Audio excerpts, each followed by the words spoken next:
pray the prayer we were taught by our ancestors and their ancestors every single day. Ashe. And maybe I'm sharing too much, but we become very intimate with the spirits that we call on regularly, right? Like each of them seems to have a different presence and personality. You know, I laugh a lot with Waukesha, you know, and I didn't meet her in her body, right? Yeah. I met her through this work. So I just want you to kind of speak to that a little bit if you can. Yeah, I mean, you know, I was always someone who almost obsessed about our ancestors, Black ancestors in particular. I wasn't raised with honoring ancestors necessarily. I was raised Jehovah's Witness, a little bit opposite of that.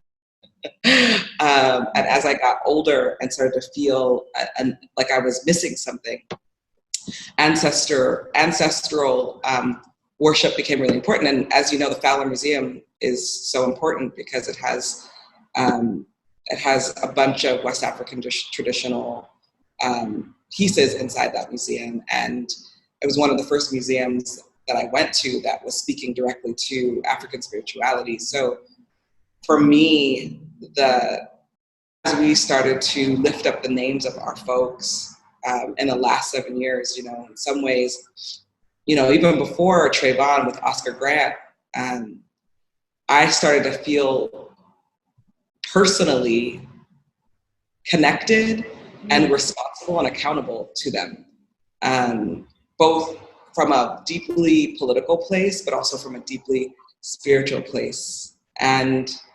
always, you know, in my tradition, you offer things that your loved one who passed away would want, you know, whether it's like honey or tobacco or things like that. And it's so important, not just for us to be in direct relationship to our people who've passed, but also for them to know we've remembered them.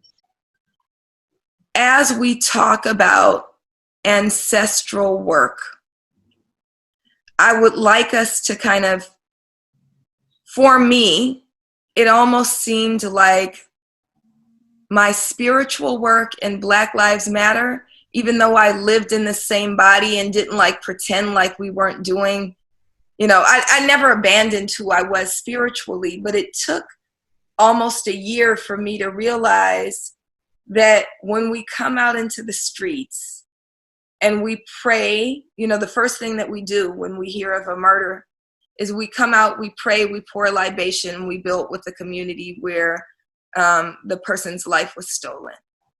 And it took almost a year for me to realize that this movement is much more than a racial and social justice movement. At its core, it's a spiritual movement because we're literally standing on spilled blood, right? Yeah. And you can't pretend like that's work that's just like some organizing work. That's, you know, that's some serious stuff, right?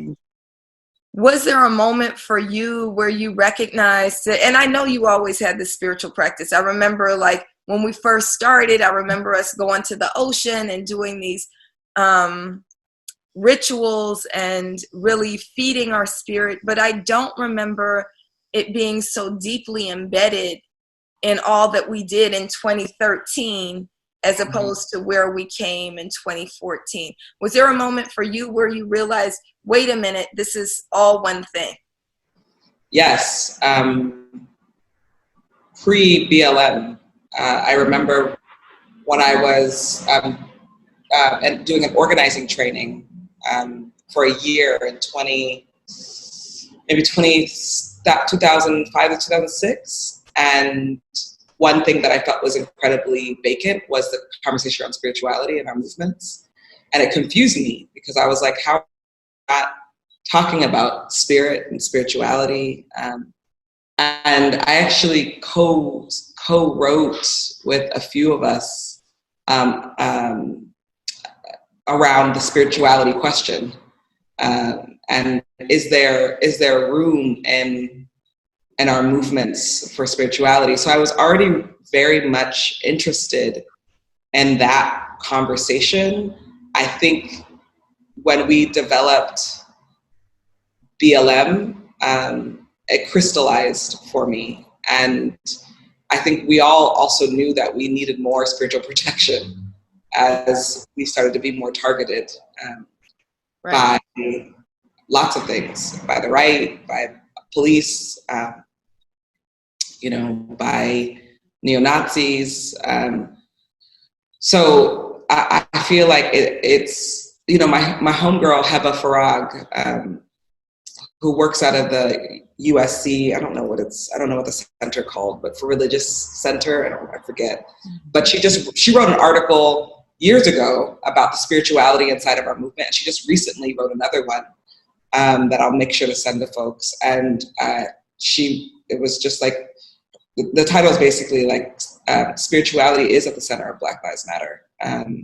And I think that's not just for us. I feel like so many leaders and so many organizers are deeply engaged in a pretty important spiritual practice. I don't think I could do this work without that. I don't think I could do it as long as I've done it and as consistently. It feels like if I didn't do that, it would be antithetical to this work.